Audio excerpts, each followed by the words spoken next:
Good evening and welcome to everybody joining us here on a very chilly night in London for our online conversation with our friends in Namibia, where I believe the temperature hit about 35 or 40 degrees today, so considerably warmer there than it is here. Tonight we're delighted to be joined by our close friends and one of our longest standing field partner programs, Save the Rhino Trust. And they will also be the focus of our end of year appeal next month. So great to be able to share their story. Save the Rhino Trust, or SRT as they're fondly known, undertake vital work monitoring the world's last free roaming population of black rhinos in Namibia, in the Kunene region of Namibia. And tonight we're going to be talking to them specifically about the recent addition of their mounted patrol team who work on mules. So we're very much looking forward to hearing more about why these mules are so important and how they work. And we're honoured to have two speakers joining us live from Namibia this evening, the CEO and the Mounted Patrol Manager for Save the Rhino Trust. So welcome everybody. Thanks very much for your interest in rhinos. Thanks for joining us from all around the world. And thanks very much for the questions that some of you submitted in advance. We'll be getting to those at the end. Please, as you're listening, as you're hearing what we're talking about, or other thoughts occur to you, do drop your questions into the chat box alongside, and I will put all of those, or as many of those as I possibly can, to our speakers at the end. So I'm just going to kick off with a quick bit of scene setting from me, because this is a project and a landscape that's particularly close to my heart. Apologies, these next few images are a little bit blurry because they're actually print photos that were taken 23 years ago, almost to the day. I was very privileged to be based here for 3 months at the end of 2001. Based here actually at this field research camp, which is called World's End, which translates as World's End, and is almost literally being close to the skeleton coast of the Kunene region in Namibia. So I collected my master's field data here. I was undertaking research testing whether the frequency at which you detect rhino spoor, or the frequency at which you see rhino footprints crossing roads, is a proven indicator of the actual density, the actual number of rhinos that live in that area. So by counting the number of footprints we found and testing that against the sightings of rhinos and the number of their home ranges, we were able to prove that this spoor counting technique could actually be a backup method for rhino monitoring in the future. And in this picture, you can just see the tips of my toes at the bottom, and then those footprints of rhino toes, rhino footprints there in the sand. And I was very privileged and grateful to be working with Mike Hearn, who was then the Director of Research at Save the Rhino Trust, who sadly passed away in a surfing accident in January 2005. So I spent 3 months driving these very rough roads, working closely with the SRT trackers in this vast landscape, looking for rhino spoor, looking for the rhinos themselves, camping out overnight very often as we were too far away from camp to get back. And I think this image is really useful. It gives us an impression of the vastness of that landscape, the roughness and rockiness of the roads, and you can perhaps imagine some of the impacts that they would have on vehicles, which gives us a great link into our next presenter and kind of the theme of this evening's conversation about some of the challenges of getting around in this landscape. So I'm delighted to be joined this evening by Simpson Rikop is CEO of Save the Rhino Trust Namibia, and he's a winner of the Prince William Award for Conservation in Africa.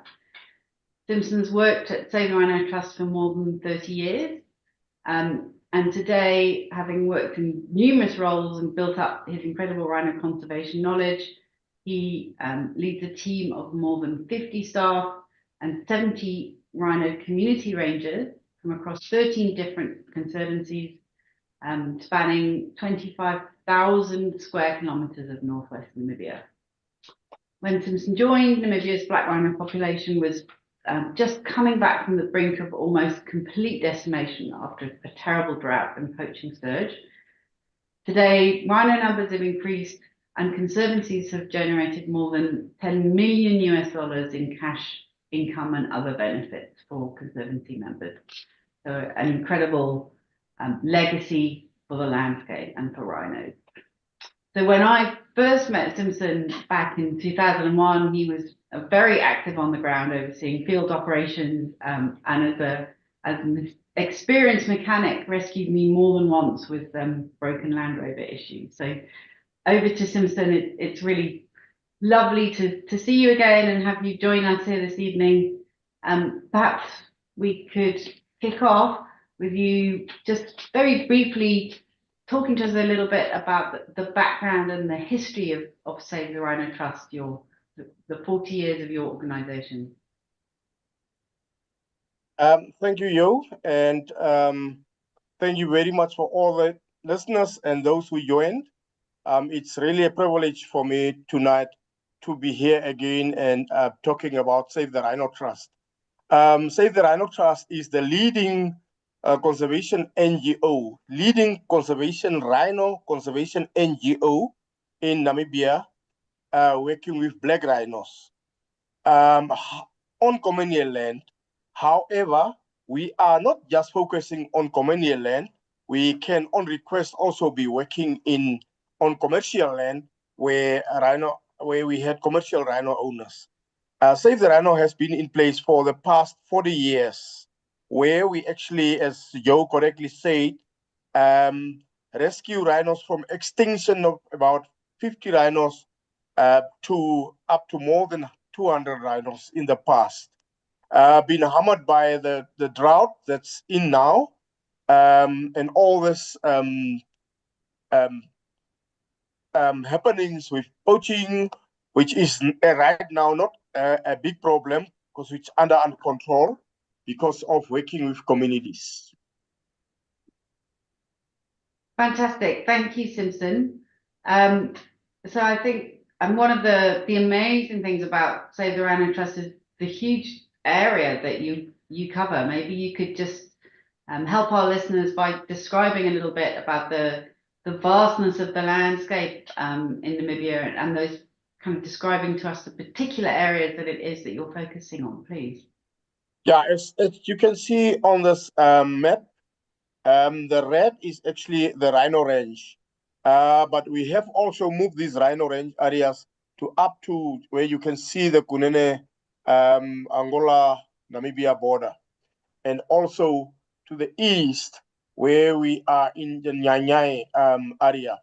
What happened is because we had the responsibility under a memorandum of understanding with the government to work with communities and rhinos on communal land, we have actually feel that the northeast, which is Nyanyai, the east, which is Nyanyai Conservancy, where we had some rhinos, should also be our responsibility, and that's why we have moved the project also to there.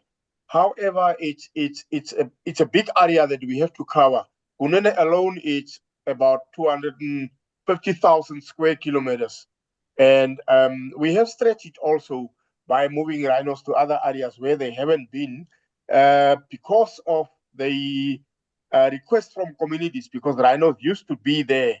And I was lucky enough to do my master's research again, like Joe, in the same area where I have been working for, then it was about 20 years.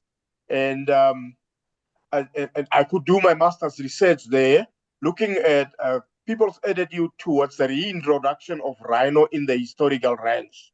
So basically going and survey households to understand how they feel about having rhinos back in the areas where they are. Youngsters have seen rhinos, but older people have seen more rhinos because there were rhinos roaming in the area. I mean, from the history, they say there were about 3,000 to 5,000 rhinos in the region. which is a big region. I would understand.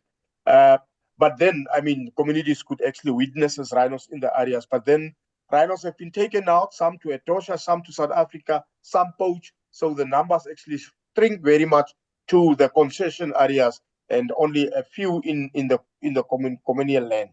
So been working with all these people and all this, I think it has been a good thing. The other thing is working with communities. I mean, if you had communities on your side in conservation, then I think you are heading for success because they grow up with the rhinos. They were in the land when we came there. They were not really poaching rhinos for selling horns. There was nothing like that. Here and then you had cases where they poach rhinos actually for the bulk of the meat. And they will cut off the head and throw it in one of those euphobias that you can see there. So it wasn't really poaching for commercial or something like that. They poach for the meat, for the bulk of the meat, but it didn't happen that much, maybe just a few. And then people has been taken together and made to understand the value of a live rhino through tourism. And now we have employed community rhino rangers from the communities who are helping monitoring these rhinos and also report back to us and us report back to the government. But it's very important. Yes. It's very important that you had communities supporting you in rhino conservation. And that's the reason why we had success in Namibia with rhino conservation. I can proudly say we had success and we're heading for more success. It's an amazing story. Yes, 100%, absolutely, Simpson. So I mean, here we can see some of your monitors in the field, hard at work. Maybe you could describe to us a little bit about what they're doing there, how your rhino monitoring techniques work, and why it's so important. Yeah. So because rhinos are high value species, you want really to know how many are there in your landscape. How are they doing? I mean, are the numbers growing? Are they going down? Are animals starving? Do they have diseases? And all those kind of things. So these guys, when they go out for 21 days in the field. They camp in one place, and it's a team of about 4 people. And they go out early to the springs, natural waters where the rhinos are drinking. If they pick up a spoor, they had to follow that spoor even for the whole day, 30, 40 kilometers until they found this animal. And they record the horns. I mean, some of them, as you can see, they have ear notches. So on this information paper that they have, there is all those questions. Do they have ear notches? How is the ear notches? What numbers is it? The condition of the animal, any scars on the animal, does it look healthy? And I mean, if they record and say this animal was condition 2, then we need, or 2, 3, then we immediately have to call it a vet in because there is a problem with this animal. So we actually look after these animals like our cattle. This information that they are collecting there, they take them back to the office after 21 days, and all this information get fed into a computer with a setup database, which was actually developed by Dr. Rob Brett. Thank you for him for doing that for Namibia, because I think this is the only up and running database in the world now. So all this information is in there. So if you want to see, for instance, let's say Rita was a cow, and yeah, there is she. Rita was a cow. If you want to see her family, then you just press on the family tree, and all the cows and offsprings and everything will come out.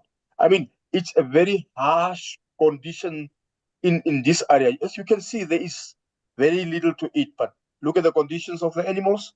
They are specially adapted to this desert. And come what will, I mean, the survival of these animals there are very important. And I mean, there is little rain, less than 150 if there is, or even 20 or 26 like last year. But these animals know where to find food and how to survive. And I think I'm very proud working with a species like this that's very special, adapted to a desert like this, good survival, a little bit of rain, and then you will see how the cows pop and survive. I mean, the survival is always there. And you've spoken to us a little bit about the team that you're working with and the importance of communities and how invaluable their support has been to the recovery of black rhinos in Kunene. Maybe you could just tell us briefly about your community rhino ranger program, Simpson, and how that works with the concern. Okay. So, we employed about 40 to 50 staff, which is working for Save the Rhino Trust, which is the trackers. But then, I mean, with the poaching and everything happening, we actually had a setback, and we think, what can we do more to get these rhinos more safer? And we say boots on the ground, not cameras and this and this, boots on the ground. Okay, but we only had like 100 boots on the ground, but we need about 1,000 boots, but we can't afford that. So we said, let's go back to the communities, the conservancies, and the conservancies will employ 2 people, 2 staff members, whether it's a lady or a man. Okay, we take them, we bring them into Save the Rhino Trust, we send them out with our trackers, which are very well experienced in this work. So these people will work with them, and what we call skills transfer. So we don't waste time sending them off for a course and do this and this. No, we train them while working at the same time. And I can tell you, all this 80 plus rhino rangers from the communities that we had today are well trained.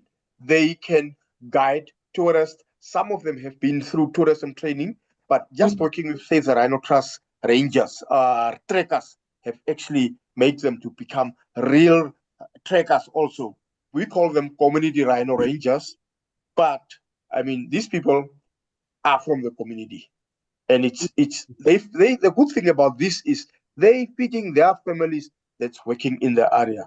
On the other hand, the benefits that's coming from tourism through rhino tracking that these community rhino rangers are participating in is a big bonus for the communities now these days. And the communities can only see money when they see a rhino there, and no firearms, no killing. Money coming towards them, protect them. And it's very important. Thank you, Simpson. Thank you very much. We're squeezing 40 years of Simpson's story and so much detail into a very short amount of time this evening. I'm sure lots of you at home have got detailed questions for Simpson about SRT, about those desert rhinos, about the rangers. So please do drop them into the chat. Because now we're going to be joined by Noah Karuga, who's the mounted unit manager, and he's actually joining us from a spot called Klein Dobie this evening, which is out in the northeast of Namibia, in the area that Simpson was showing on the map near Nyai Nyai originally. So hello, good evening, Noah. We're so grateful and honoured to have you join us this evening. Hello, thank you for the floor, and thank you for everyone for joining. I'm Noah Kairwa, working for Save the Rhino Trust of Namibia, protecting our rhinos. So yeah, like everyone wanted to know my background, where I started my skills and where I come from. I was born at the farm around Okahanja. It's more in the center part of Namibia, very close to Windhoek, on the side of Hoffeld. And I grew up at the farm, and I went to school like every child. And I dropped out of school due to hard life, and due to I got my first boy while I was in school, so I have to drop school to support my boy. So because I was supporting myself also in the school, I have to go to work after school to buy my school books, to pay my school fees. So then I thought life is so hard, so I have to drop school and look for a job for supporting my boy. So I did not have any good study, and the only thing who saved my life is a horse. So I learned horses from my father and from my uncles and so on. So I started to work for a horseman in Okahanja, and this guy, he opened my eyes and he showed me how to talk to the horses, how to communicate with the horse. And from there, I pick up my skills and I started to train horses for other people. And mostly I started to work with difficult horses. Those horses, people, they want to get rid of them. They say this horse is not good, so I have to kill for the lion or I have to give it away. So I take these horses and I retrain them and I give them like a second chance. And then I at the writing school in Swakopmund, where I also trained horses for this lady. And later we started to buy horses from people, those difficult horses, those who don't want to go in a trailer and those who don't want to jump the jumps and so on. These horses are the ones I was retraining and give them a second chance. And then from this writing school, I learned dressage and show jumping. And then I joined the dressage and I joined the show jumping.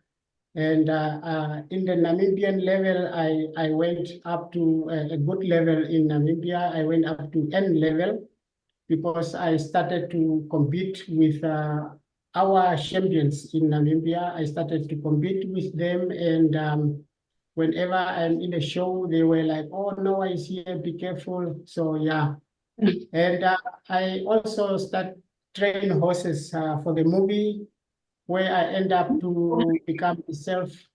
Where I end up to become myself as a stunt writer for the movie. So I met also I met also some of the good guys, the stars from America, like Wesley Snipes, Brad Pitt, Angelina Jolie, and those kind of people. So I'm also a little bit kind of a movie star in our country, but it's okay. So then I joined the SRT because in horses, the horses become like a little bit less because due to the drought and so on.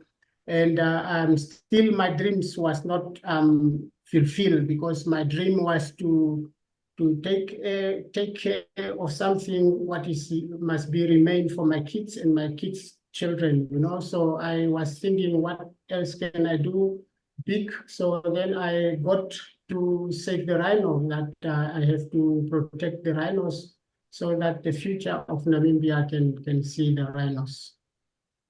Yeah. That's a beautiful story, Noah. Thank you. So here we can see another image which gives us some kind of appreciation of the scale of this landscape, how vast it is, how rocky it is, how mountainous and challenging it must be to find rhinos, to be able to check on them all the time and monitor them.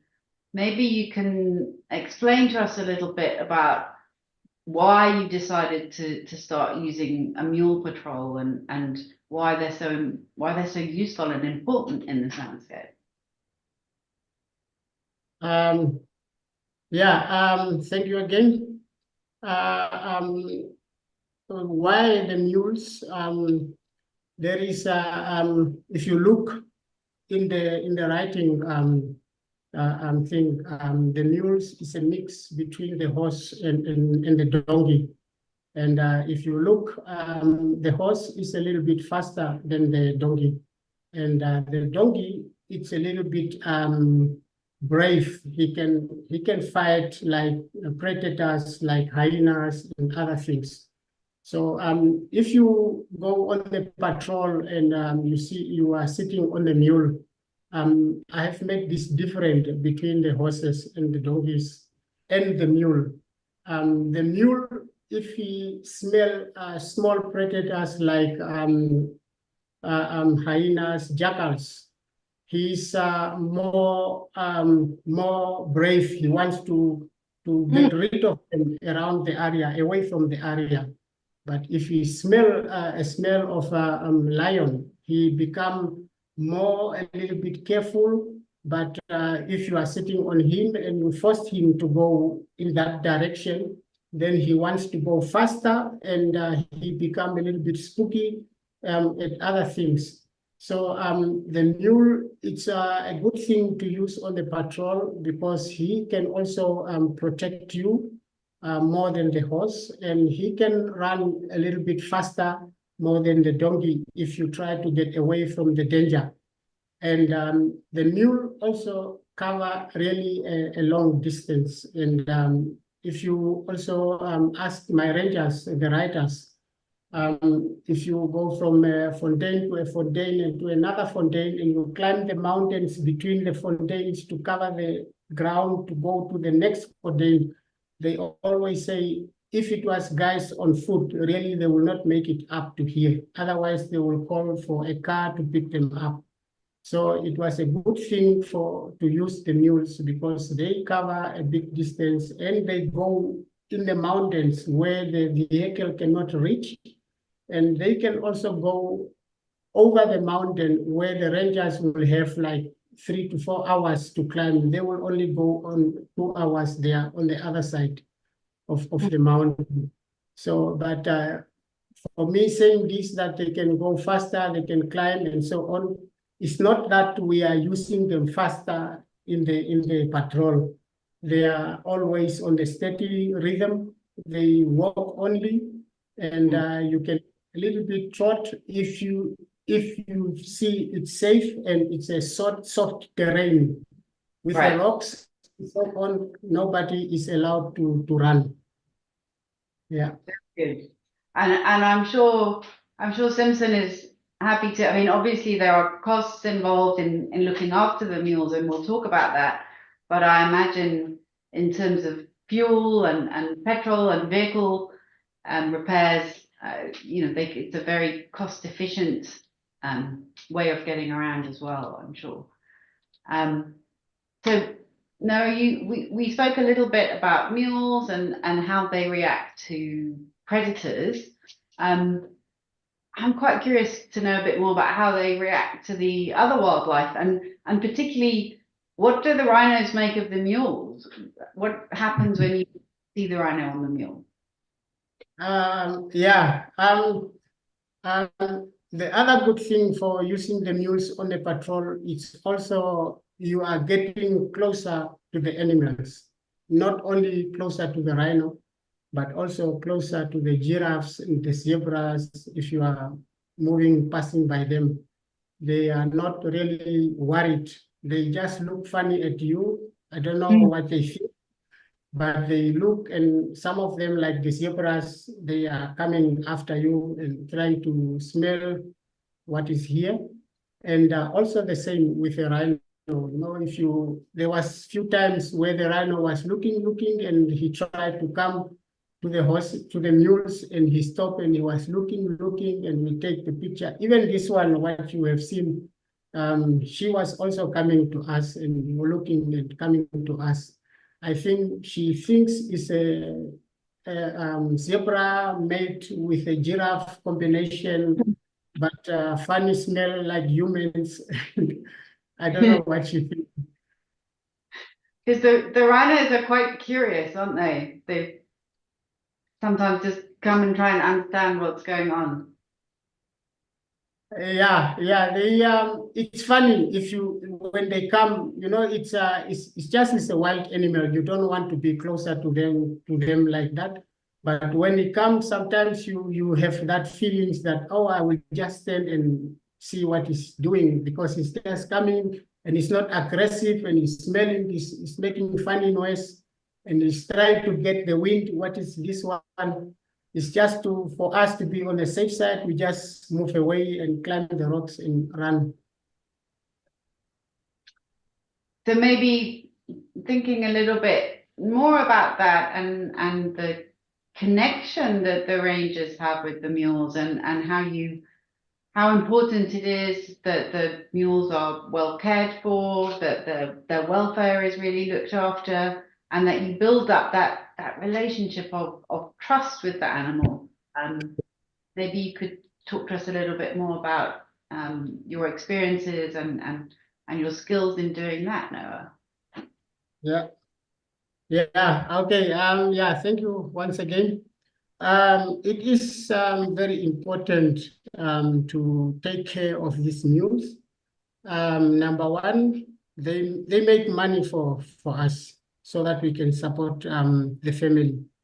So and number two, it's an animal, and every wordless something which cannot talk, it's our duty to protect this one. It doesn't matter. It's a dog, it's a cat, it's a mule, it's a rhino, it's a giraffe.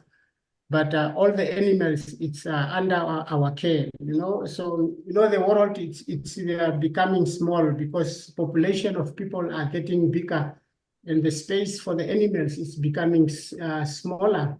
So if we don't make this space for the animals, and then there will be no animals for our children to look at. So, and the mules, if you patrol, you know, we get like this kilometer bonus, what we get. You cover a big distance with a mule and you will get a big bonus from it. And you will see a lot of rhinos if you are moving on a mule, and you will get your rhino bonus. So we have to take care of these ones. And the good thing, I like the horse, the donkey, and the mule is, and the dog. If you don't treat them well, if you don't show love to them, they will keep a distance from you. You will only have to force them to come to you or to become your friend. They will pretend because they have no other way to go. It's yours, it's your animal. So, but they will keep a distance. But if you give them love and if you take care of them, you groom the mules like our mules. Every morning, the guys, they wake up, they have to groom them. They have to check the hoofs if there is any stone or any wet stuff is stuck in the hoof. Groom them everywhere. The tail, check for the ticks. And these mules, if you scrub them everywhere, they feel nice because you scrub them at the places where they can't scrub themselves, you know. So they are happy for us and they make a bond. Like there was a time where the lion, they killed the kudu, and we came with the mules. And for us to see that we have a good bond, these mules, they have a bond with us. They ran away when they took the smell of the lions, but they ran back to us. So that means these mules, it's a bond, you know. They feel scared away from us, they feel safe with us, or they feel like, no, let me go and protect my boss, you know. So they come back, and so it's a good thing, and it's a good bond what we have with the mules. Yeah, that you can really see the connection that you and your team build up with these animals, and of course your skills here in farriery, in making sure the mules have the right shoes, they have the right tack, that they're properly equipped in order to be able to do the job. So thank you very much, Noah, for sharing a bit of your story with us. We're going to open up now to questions from people at home or people from the floor. So we had a few questions that came in advance. Maybe we'll Simpson, maybe we could start with one for you, actually. Harry asked us about the kind of data and information that the team gather to assess the health of a rhino. Is it just from the visual assessment, or do people take dung samples? Maybe you can tell us a little bit about the monitoring data in the book, please. Okay. It depends. If we had researchers that do research, like at the one time we had some researchers that wanted, they were doing this dung stress level thing. And yeah, so we had to collect dung samples. But you treat them so well because they have to be transported and get to somewhere where you can do the DNA sampling and all those things. So we teach the guys how to do that. But overall, what we are doing now with the monitoring is they've got a book that asks a few things that they have to fill in. So the date, the time, the name of the animal, if there was the ear notches, the body condition from 1 to 5, they have to fill in. Was the animal sleeping, or was it browsing, or was it running? And if it was sleeping and you wake it up and it runs, how far did it run? Because from there, we could actually do the human induced disturbance research. So if you wake the animal up and it runs, if it runs, keep on running far, then it was really scared. You were too close or something happened. But so all this has to come together, and from there you can do analysis on different things that you want to see. So for instance, like the Rhino protocol that we had now, we get it together from the human induced disturbance research study. So now we can tell you actually that you can only go 100 meters close to a rhino if the wind is not blowing, if the wind is blowing, and if the animal is wake up and walking around feeding and so on. But if the animal is sleeping, you can maybe go up to 50 meters for 10 minutes, and then you have to go away again. So there is a protocol that we put up according to the research that we had. So we do research on different things, and also information that gets collected on the animal itself, because we have to know the health of the animal, the age of the animal, everything. Because as I said, it's a high value species, about 500,000 Namibian dollars per animal. So it's valued. Thank you, Simpson. Maybe a question for Noah now. Abdenego from South Africa was asking whether mules are more resilient and agile than horses. I think you kind of answered some of that in your presentation, but I don't know if you want to say any more about some of the differences between mules and horses. Okay, cool. It's a good question.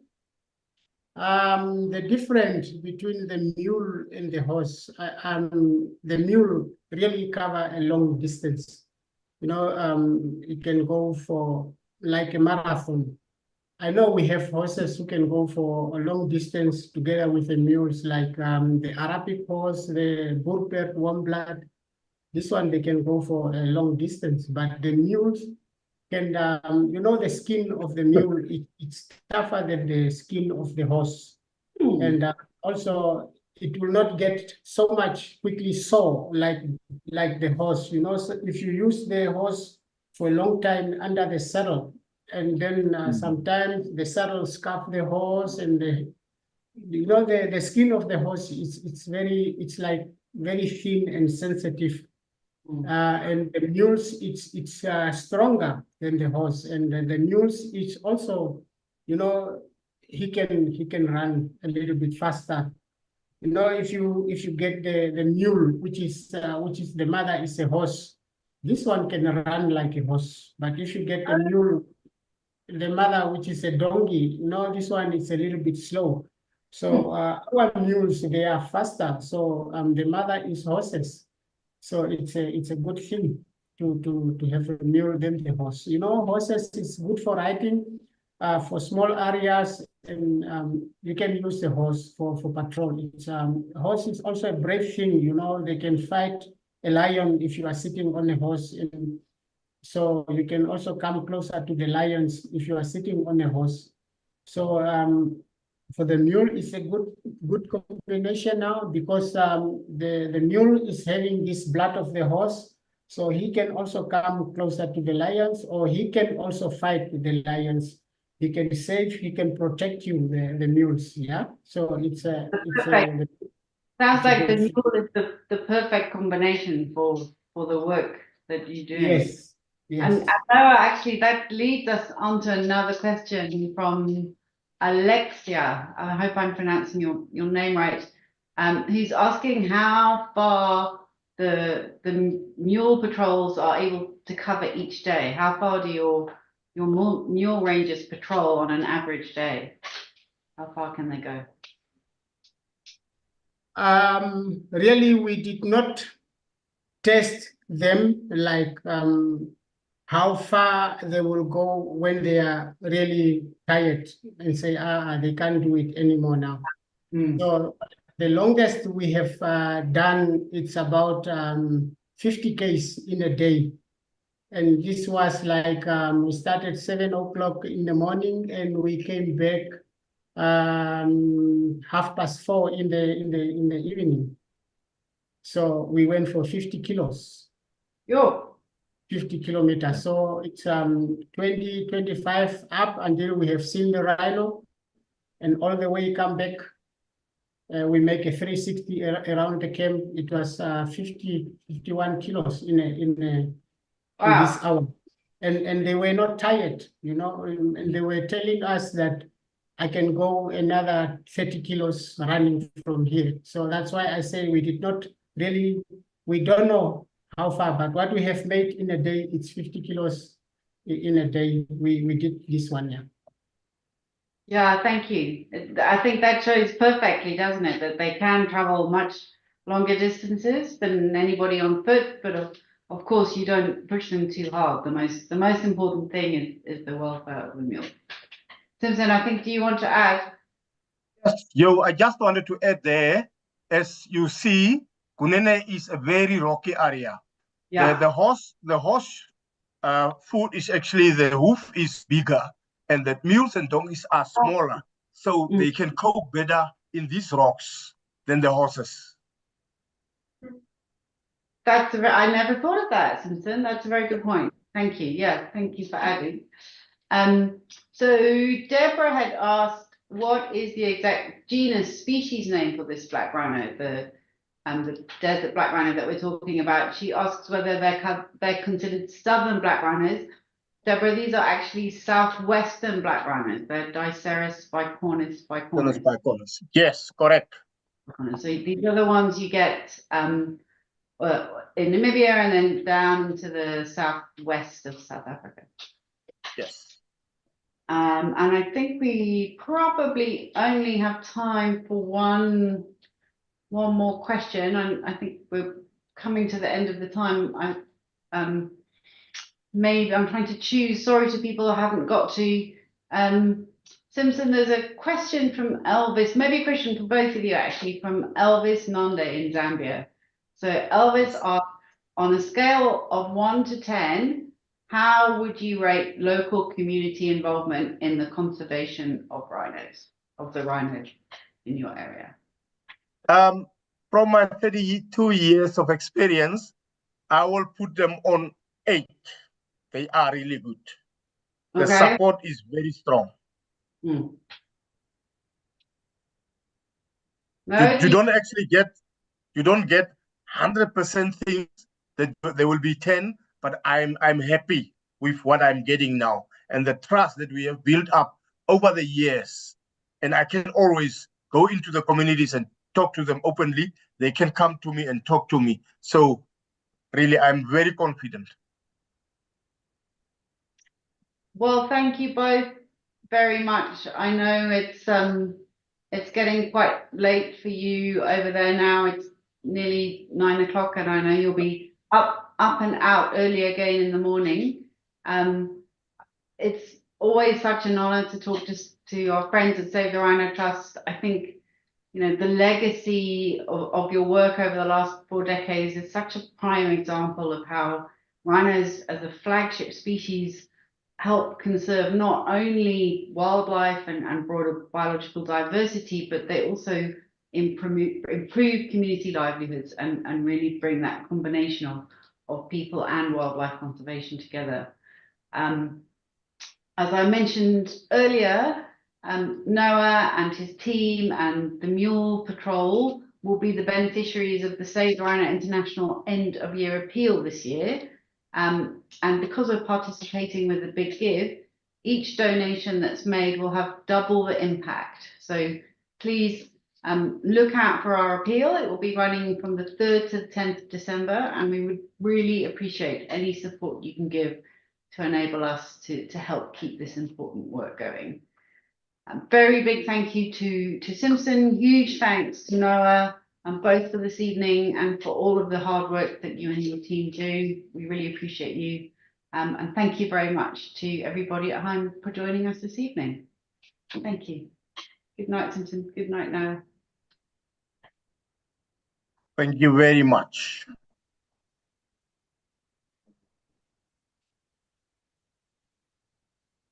We're stuck now.